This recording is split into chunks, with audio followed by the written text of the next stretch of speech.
March 13th, 1997. What have we got here? On this one night, hundreds of alarmed residents reported unexplained objects and lights in the night sky. 13 years later, the Phoenix Lights still making news.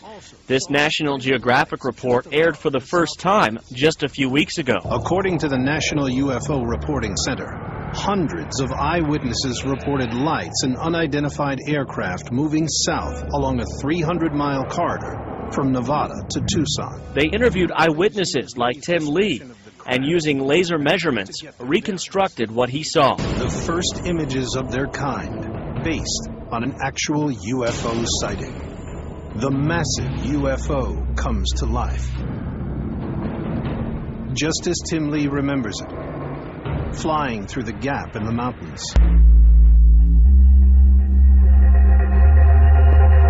I happened to get the video, one of the handful of signature videos that night of the 3 points of a giant massive V or triangle above the city. But none of what the National Geographic Channel says is news to Dr. Lynn Kitai, who years ago wrote the first book about the Phoenix Lights, the lights she witnessed from her own home. Actually witnessed a very close sighting to our home. Lights she and her husband first documented 2 years earlier in 1995. We both watched as a top orb dimmed very, very, very slowly in place. It didn't budge. Kitai recorded this video 2 years later, March 13th, 1997, not knowing that perhaps thousands of people were watching the same thing. For me, it was another night, and it was the same massive formation that occurred in the same location, confirmed again by the air traffic controllers the next morning. It was a massive UFO sighting that came to be known as the Phoenix Lights.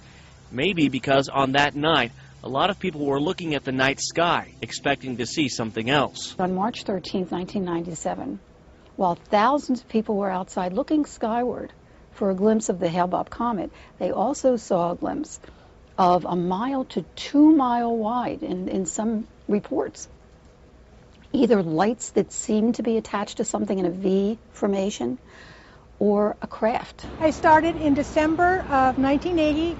I retired in November 2004. On the night of March 13, 1997, Verlee Manneman was working in the Phoenix Police Department 911 call center. I started about 8 o'clock at night. There were about 15 operators on duty. And for the first time, only on Fox, is talking publicly about what happened on the job that night. At about 8:15, the calls went crazy. We had calls holding, and we couldn't even get to them fast enough. They were just holding. And they would say that the lights were coming from the north, traveling south. Some people said around Black Canyon Freeway, some said the middle of town, some said around 7th Avenue. And then afterwards, in the middle of the night, when it was real quiet, we talked to our supervisors about it, and they said that the police officers out there saw them, the helicopter saw them, but they didn't have any information. And we talked about it all night because it was such a bizarre situation. Verlee found out about Dr. Lynn Kitai's book, and she watched the documentary film Dr. Kitai produced, called The Phoenix Lights. I went up to her after the movie, and I asked her, she said, well, they said they had very few calls.